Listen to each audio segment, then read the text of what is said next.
So next is the molar extinction coefficient epsilon. എന്താണ് molar extinction coefficient എന്നുള്ളത് നമ്മൾ തൊട്ട് മുന്നത്തെ സ്ലൈഡിൽ നമ്മൾ കണ്ടതാണ്. So the absorbance or optical density A equal to epsilon Cx, where epsilon എന്ന് പറയുന്നത് k divided by 2.303, k എന്ന് പറയുന്നത് ഇവിടുത്തെ പ്രൊപ്പോർഷണാലിറ്റി കോൺസ്റ്റൻ്റ് ആയിരുന്നു. അപ്പോൾ അതാണ് മോളാർ എക്സ്റ്റിങ്ഷൻ കോയിഫിഷ്യൻ്റ് എന്ന് പറയുന്നത്. ഓക്കെ, എന്താണ് അതുകൊണ്ട് ഉദ്ദേശിക്കുന്നത് എന്നുള്ളത് നോക്കാം.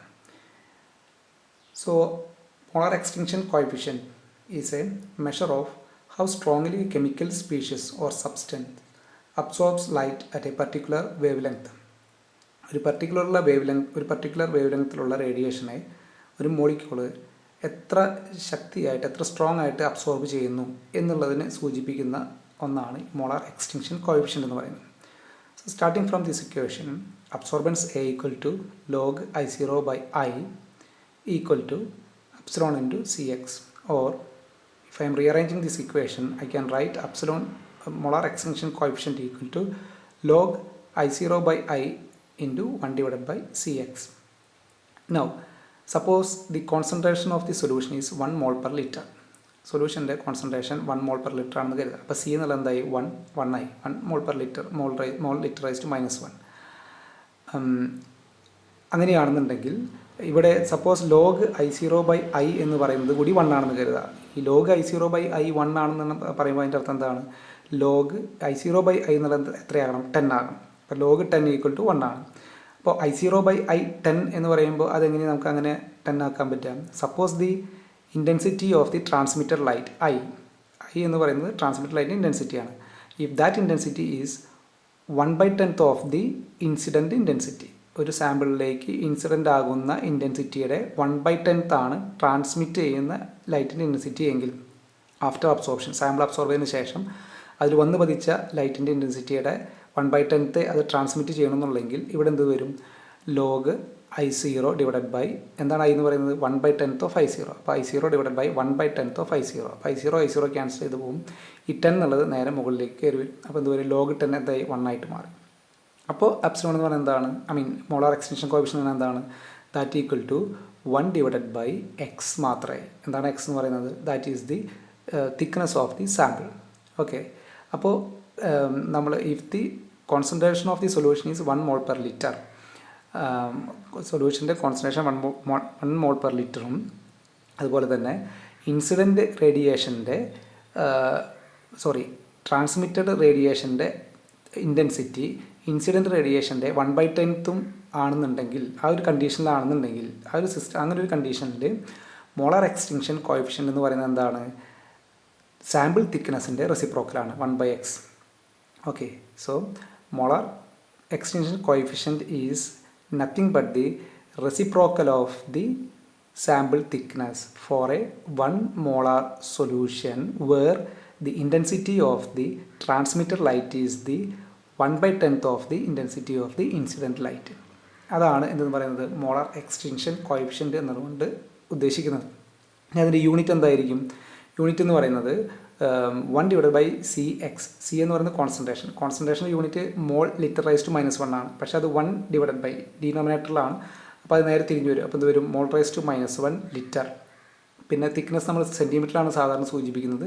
അപ്പോൾ സെൻറ്റിമീറ്റർ അതും ഡിനോമിനേറ്ററിലാണ്. അപ്പോൾ അതിൻ്റെ സെൻറ്റിമീറ്റർ റൈസ് ടു -1 എന്ന് വരും. അപ്പോൾ unit of molar extinction coefficient എന്ന് പറയുന്നത് mole raise to -1 litre centimetre raise to -1 എന്നുള്ളതായിരിക്കും. അപ്പോൾ ഇതൊക്കെയാണ് പ്രധാനപ്പെട്ട terms which comes in electronic spectroscopy.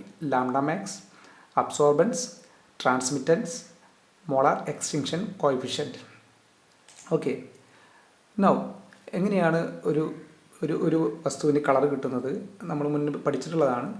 ഏതെങ്കിലും ഒരു പർട്ടിക്കുലർ വേവ് ലെങ്ത്തിലുള്ള റേഡിയേഷനെ അല്ലെങ്കിൽ അബ്സോർബ് ചെയ്ത് കഴിഞ്ഞാൽ ബാക്കിയുള്ള വിസിബിൾ റേഞ്ചിലുള്ള ഏതെങ്കിലും റേഡിയേഷൻ അബ്സോർബ് ചെയ്ത് കഴിഞ്ഞാൽ ബാക്കിയുള്ളതിനെ എമിറ്റ് ചെയ്യുന്നു എന്നുള്ളതാണ്. ബാക്കിയുള്ള എമിറ്റ് ചെയ്യുന്ന പറയുമ്പോൾ ഏതിനെയാണ് അബ്സോർബ് ചെയ്യുന്നത് അതിൻ്റെ കോംപ്ലിമെൻ്ററി ആയിട്ടുള്ള കളറായിരിക്കും അത് എമിറ്റ് ചെയ്യുക. അപ്പോൾ അതായിരിക്കും ആ കോമ്പൗണ്ടിൻ്റെ കളറായിട്ട് വരുന്നത്. ഇപ്പോൾ ഉദാഹരണമായിട്ട് ഈ കളർ വീല് വെച്ച് നമുക്കത് ഏറെക്കുറെയൊക്കെ പറയാനായിട്ട് പറ്റും. അപ്പോൾ ഈ കളർ വീൽ പറയുന്നത് suppose if a compound absorb blue റേഞ്ചിലുള്ള റേഡിയേഷൻ 475 റേഞ്ചിലുള്ള റേഡിയേഷനാണ് അബ്സോർബ് ചെയ്യുന്നതെങ്കിൽ അതിൻ്റെ നേരെ ഡയഗണലിൽ വരുന്ന ഈ കളറായിരിക്കും കോമ്പൗണ്ടിൻ്റെ കളറായിട്ട് വരുന്നത്, കോംപ്ലിമെൻ്ററി കളർ ഓറഞ്ച് കളറായിരിക്കും വരുന്നത്. ഇപ്പോൾ യെല്ലോ ആണ് ഒരു കോമ്പൗണ്ട് അബ്സോർബ് ചെയ്യുന്നതെങ്കിൽ ആ കോമ്പൗണ്ടിൻ്റെ കളർ എന്ന് പറയുന്നത് ഈ വയലറ്റ് റീജിയനിലായിരിക്കും. ഗ്രീൻ ആണ് കോമ്പൗണ്ട് അബ്സോർബ് ചെയ്യുന്നതെങ്കിൽ അതിൻ്റെ കോമ്പൗണ്ടിൻ്റെ കളർ എന്ന് പറയുന്നത് അതിൻ്റെ കോംപ്ലിമെൻ്ററി ആയിട്ടുള്ള ഈ റേഞ്ചിൽ വരുന്ന റെഡ് കളറായിരിക്കും. അപ്പോൾ അതാണ് ഒരു കോമ്പൗണ്ടിൻ്റെ കളർ ഫോം ചെയ്യുന്നത്. Okay, so when white light passes through or is reflected by a colored substance, a characteristic portion of the mixed wavelength is absorbed. The remaining light will then assume the complementary color of the wavelength absorbed. Absorb ചെയ്തതിൻ്റെ complimentary ആയിരിക്കും അത് അതിൻ്റെ remaining colour എന്ന് പറയുന്നത്. അതാണ് ഇവിടെ ഒരു വീലിൻ്റെ രൂപത്തിൽ റെപ്രസെൻ്റ് ചെയ്തിരിക്കുന്നത്. Okay, so for example why carrot is in orange colour. എന്തുകൊണ്ടാണ് ക്യാരറ്റ് ഓറഞ്ച് കളറിൽ ഇരിക്കാനുള്ള കാരണം? അപ്പോൾ അതിന് കാരണം പറയുന്നത് അതിൽ ബീറ്റ കരോട്ടിൻ എന്ന് പറയുന്നൊരു കോമ്പൗണ്ട് ഉണ്ട്. ഈ ബീറ്റ കരോട്ടിൻ എന്ന് പറയുന്ന കോമ്പൗണ്ടിൻ്റെ അബ്സോർബ് ചെയ്യുന്നത് 400 മുതൽ 500 നാനോമീറ്റർ റേഞ്ചിലാണ്. അപ്പോൾ ഈ വീൽ നിങ്ങൾ നോക്കുക, 400 മുതൽ 500 എന്ന് പറയുമ്പോൾ ഇവിടെ തൊട്ട് ഇവിടെ വരെയുള്ള ഒരു റേഞ്ചാണ്, 400 മുതൽ 500 വരെയുള്ളത്. അപ്പോൾ അതിൻ്റെ കോംപ്ലിമെൻ്ററി ആയിട്ട് വരുന്ന കളറായിരിക്കും ഇതിനുണ്ടാവുക ആ ക്യാരറ്റിന് കിട്ടുന്നത്. Okay, so beta carotene is the main pigment and is mainly absorb in the 400 to 500 nanometer region of the visible spectrum with a peak absorption at about 450 nanometre. അപ്പം ലാംഡ മാക്സ് വരുന്നത് ഏകദേശം 450 നാനോമീറ്ററിലാണ്. അപ്പോൾ അതിൻ്റെ complimentary കളറാണ് ഈ orange എന്ന് പറയുന്നത്. അതുകൊണ്ടാണ് ഈ ക്യാരറ്റ് എന്ത് കളറിൽ ഇരിക്കാൻ കാരണം? ഓറഞ്ച് കളറിൽ ഇരിക്കാനുള്ള കാരണം. So this is the structure of beta carotene. ഇവിടെ ധാരാളം conjugation, alternate single and double bond കാണാനായിട്ട് പറ്റും. അപ്പോൾ ഇതിലധികവും pi to pi star transition നടക്കാം. അപ്പോൾ അങ്ങനെയാണ് അതിൻ്റെ അബ്സോർപ്ഷൻ നടക്കുന്നത്. ഇപ്പോൾ ഇവിടെ ഇതാണ് this is the absorption spectrum of beta carotene wavelength. ഇപ്പോൾ ഈ വിൻഡോ 600 to 200 അത്രയും വേവ് ലെങ്ത്ത് റേഡിയേഷൻസ് ആണ് ബീറ്റ കരോട്ടിൻ്റെ കടന്നു പോകുന്നത്. അപ്പോൾ നിങ്ങൾ കാണാൻ പറ്റും ഇവിടെ നിന്ന് അതിന് അബ്സോർബൻസ് ഇല്ല. ഇവിടെ നിന്ന് പതിയെ അബ്സോർബ് ചെയ്യാൻ തുടങ്ങുന്നു. അബ്സോർബ് ചെയ്ത് ഇവിടെ ഒരു അബ്സോർപ്ഷൻ പീക്ക് ഉണ്ട്. പിന്നെ ഇവിടെ അതിന് ഒരു ഹയസ്റ്റ് അബ്സോർപ്ഷൻ. അപ്പോൾ ഇതിന് കറസ്പോണ്ടിങ് ആയിട്ടുള്ള വേവ് ലെങ്ത്തിനെയാണ് നമ്മൾ എന്ത് വിളിക്കുന്നത്? ലാംഡ മാക്സ് എന്ന് വിളിക്കുന്നത്. അതുകൂടാതെ അതിന് മറ്റ് അബ്സോർപ്ഷനും ഉണ്ട്. അപ്പോൾ എന്തുകൊണ്ടാണ് ഇങ്ങനെ ഒന്നിലധികം അബ്സോർപ്ഷൻസ് കാണിക്കാൻ കാരണം? ഈ മോളിക്യൂളിൻ്റെ ഉള്ളിൽ നടക്കുന്ന ഇലക്ട്രോണിക് ട്രാൻസിഷൻ ഒന്നിലധികം ട്രാൻസിഷൻസ് ഉണ്ടായിരിക്കാം. ഇപ്പോൾ നമുക്കറിയാം N to pi star transition ഉണ്ട്, pi to pi star transition ഉണ്ട്. അപ്പോൾ അങ്ങനെ പലതരത്തിലുള്ള ട്രാൻസിഷൻസ് ഉണ്ട്. അപ്പോൾ ഇതെല്ലാം തന്നെ ഒരു മോളിക്യൂൾ നടക്കാം. അപ്പോൾ അതിനനുസരിച്ച് അത് അബ്സോർബ് ചെയ്യുന്ന വേവ് ലെങ്ത്തും വ്യത്യാസം ഉണ്ടായിരിക്കും. കാരണം ഈ പറയുന്ന ഓരോ ട്രാൻസിഷനും ഓരോ എനർജിയാണുള്ളത്. അപ്പോൾ അത് മോളിക്യൂൾ അനുസരിച്ച് അതിലെ ട്രാൻസിഷൻ അനുസരിച്ച് അതിൻ്റെ അബ്സോർപ്ഷൻ പീക്കുകൾ ഒന്നിലധികം ഉണ്ടാകാം. So this is the reason why carrot is orange in colour. Okay, so next is chromophore and oxochrome. A chromophore is the functional group of a molecule which contains the electrons responsible for the absorption of light in the UV or visible region. നമ്മൾ നേരത്തെ കണ്ട UV റീജിയനിൽ നിന്നോ visible റീജിയനിൽ നിന്നോ ഒരു molecule absorb ചെയ്യുന്നുണ്ടെങ്കിൽ അതിന് കാരണമായിട്ടുള്ള ഫങ്ഷണൽ ഗ്രൂപ്പിനെയാണ് നമ്മൾ എന്ത് വിളിക്കുന്നത്? ക്രോമഫോർ എന്ന് വിളിക്കുന്നത്. These groups generally have unsaturated centers or heteroatoms or both. ഇപ്പോൾ ഈ ഗ്രൂപ്പുകളിൽ ഒന്നുകിൽ ഡബിൾ ബോണ്ടോ ട്രിപ്പിൾ ബോണ്ടോ ഉണ്ടായിരിക്കാം. അതല്ലാന്നുണ്ടെങ്കിൽ മറ്റ് ഹെട്രോ ആറ്റംസ് ഉണ്ടായിരിക്കാം. ഹെട്രോ ആറ്റം എന്ന് പറഞ്ഞാൽ കാർബൺ അല്ലാത്ത മറ്റ് ആറ്റംസ്, ഇപ്പോൾ ഓക്സിജൻ, സൾഫർ, നൈട്രജൻ ഇതൊക്കെ ഉണ്ടായിരിക്കാം.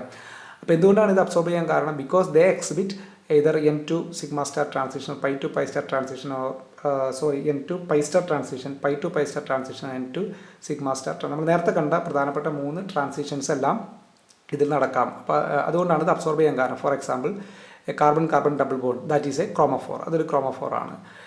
സി ഡബിൾ ബോണ്ട് ഒ, ഈ ഒരു കാർബോണിൽ ഗ്രൂപ്പിൽ സി ഡബിൾ ബോണ്ട് ഒ. അപ്പോൾ എന്താണ് ഇവിടെ ഒരു പൈ ബോണ്ടും ഉണ്ട്, പ്ലസ് ഇതൊരു ഓക്സിജൻ്റെ ഒരു ഹെട്രോആറ്റമാണ്. ഇതിന് നോൺ ബോണ്ടിങ് ഇലക്ട്രോൺസും ഉണ്ട്. അപ്പോൾ ഇവിടെ N2 പൈ സ്റ്റാർ, ഇവിടെ പൈ എന്ന് എഴുതിയിട്ടില്ല, ഇത് പൈ ആണ്, സിഗ്മയല്ല, അത് N2 പൈ സ്റ്റാർ ട്രാൻസിഷൻ ഇവിടെ വേണമെങ്കിൽ നടക്കാം. അപ്പോൾ അതുകൊണ്ട് അത് ഒരു ക്രോമഫോർ ആണ്. NO2, N double bond N, ഇതൊക്കെ എന്തിന് എക്സാമ്പിൾസ് ആണ്? ക്രോമഫോറിന് എക്സാമ്പിൾസ് ആണ്.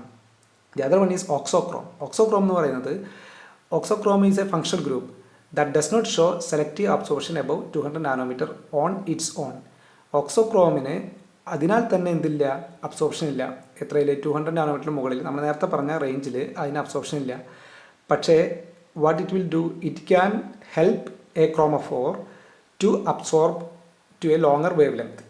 അതായത് ഒരു ഓക്സോക്രോം ഒരു ക്രോമഫോറിനെ ലോങ്ങർ വേവ് ലെങ്ത്തിലേക്ക്, അല്ലെങ്കിൽ എനർജി കുറവുള്ള വേവ് ലെങ്ത്തിലേക്ക് അതിൻ്റെ അബ്സോർപ്ഷൻ കൊണ്ടുപോകാനായിട്ട് ഹെൽപ്പ് ചെയ്യുന്നു. അപ്പോൾ ആ ഗ്രൂപ്പിനെയാണ് നമ്മളിത് വിളിക്കുന്നത് ഓക്സോക്രോം എന്ന് വിളിക്കുന്നത്. For example OH, NH2, OR, NHR, NR2 ഇതെല്ലാം ഓക്സോക്രോംസ് ആണ്. എന്താണ് അപ്പോൾ അതിൻ്റെ പ്രത്യേകത?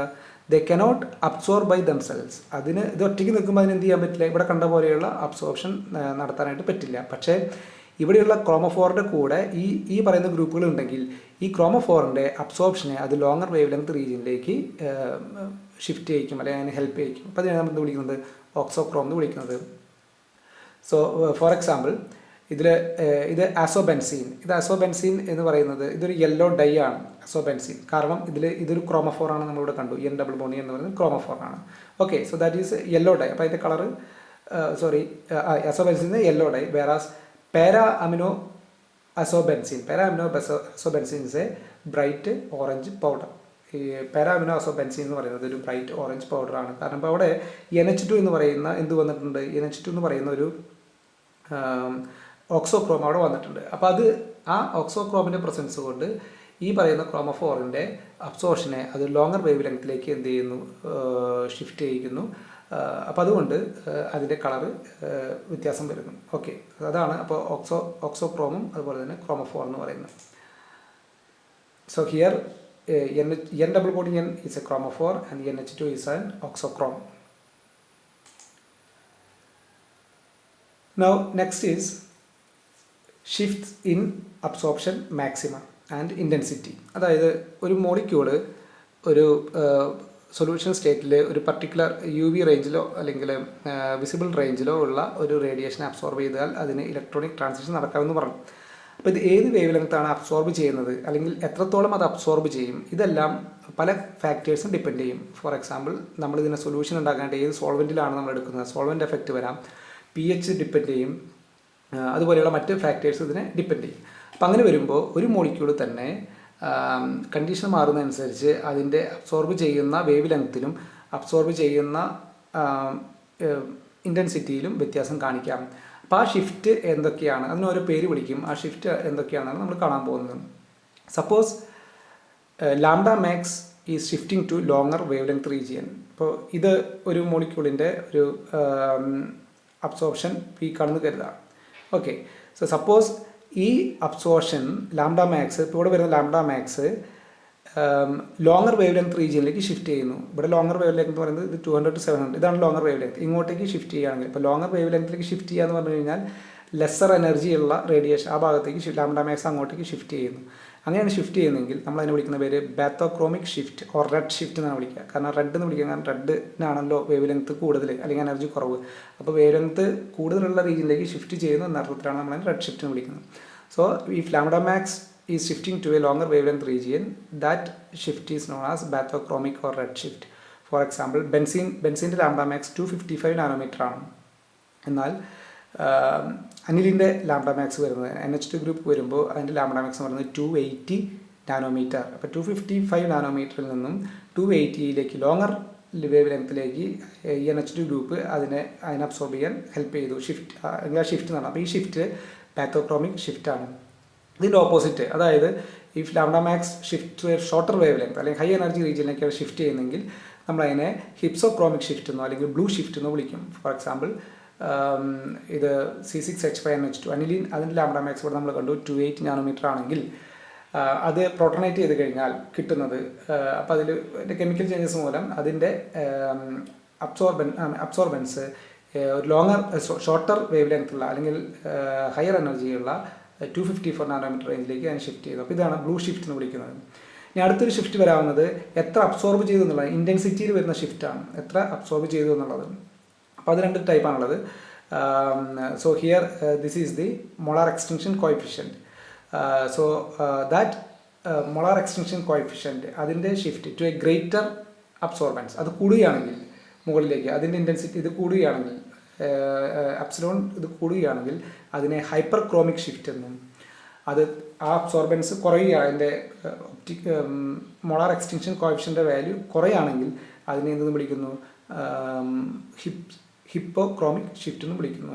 സോ ഇതും നാലുമാണ് ഈ UV വിസിബിൾ സ്പെക്ട്രോസ്കോപ്പിയിൽ വരുന്ന പ്രധാനപ്പെട്ട ഷിഫ്റ്റുകൾ. ഒന്ന് lambda max shift to a higher wavelength, longer wavelength region, that is bathochromic or red shift, shorter wavelength region, that is blue shift or hypsochromic shift. അടുത്തത് അതിൻ്റെ മോളാർ എക്സ്റ്റൻഷൻ കോഎഫിഷ്യൻ്റ് അല്ലെങ്കിൽ അബ്സോർബൻസിൽ വരുന്ന shift.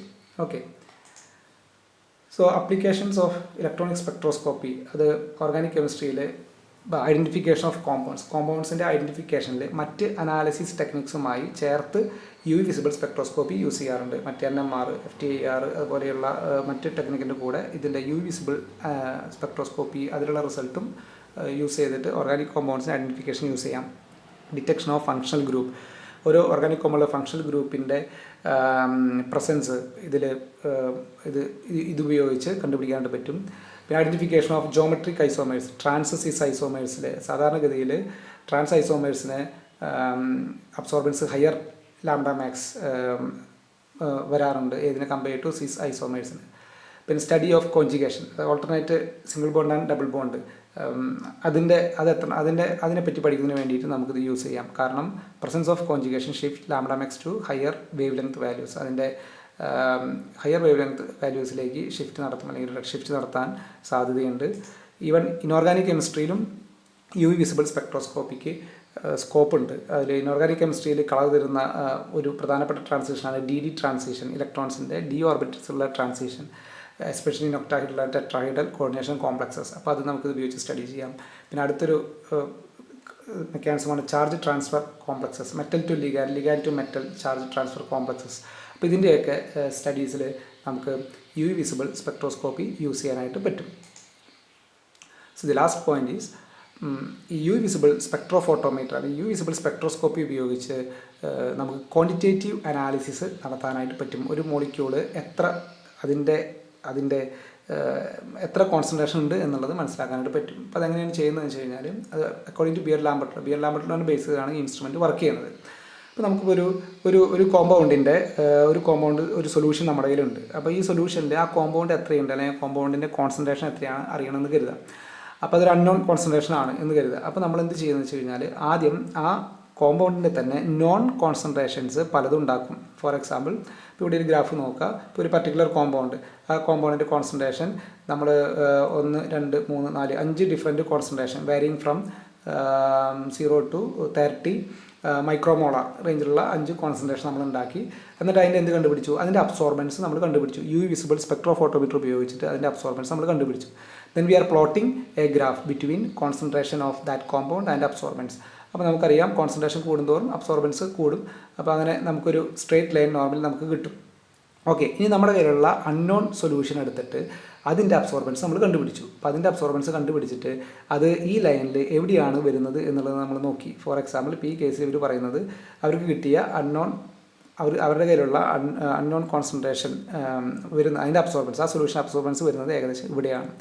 അപ്പോൾ ഇവിടെയാണ് അതിൻ്റെ അബ്സോർബൻസ് വരുന്നത്. ആ അബ്സോർബൻസ് നമ്മളിവിടെ മാർക്ക് ചെയ്തു. അതിൻ്റെ നേരെ താഴെ പോയി കഴിഞ്ഞ് കഴിഞ്ഞാൽ അതേതാണ് ആ കോൺസെൻട്രേഷൻ എന്നുള്ളത് നമുക്ക് കിട്ടും. അപ്പോൾ നിങ്ങൾക്ക് നിങ്ങളുടെ കയ്യിലുള്ള സൊല്യൂഷൻ്റെ അൺനോൺ കോൺസെൻട്രേഷൻ എന്ന് പറയുന്നത് ഇത്രയായിരിക്കും, ഇത്ര മൈക്രോമോളാർ ആയിരിക്കും. അപ്പോൾ അത് ഒരു യു വിസിബിൾ സ്പെക്ട്രോഫോട്ടോമീറ്റർ ഉപയോഗിച്ചിട്ടാണ് നമ്മൾ കണ്ടുപിടിക്കുന്നത്. അപ്പോൾ ക്വാണ്ടിറ്റേറ്റീവ് അനാലിസിസിലും നമുക്ക് ഇലക്ട്രോണിക് സ്പെക്ട്രോസ്കോപ്പി നമുക്ക് യൂസ് ചെയ്യാനായിട്ട് പറ്റും. Okay, so that's all about the U V visible or electronic spectroscopy. So thanks for listening to the lecture.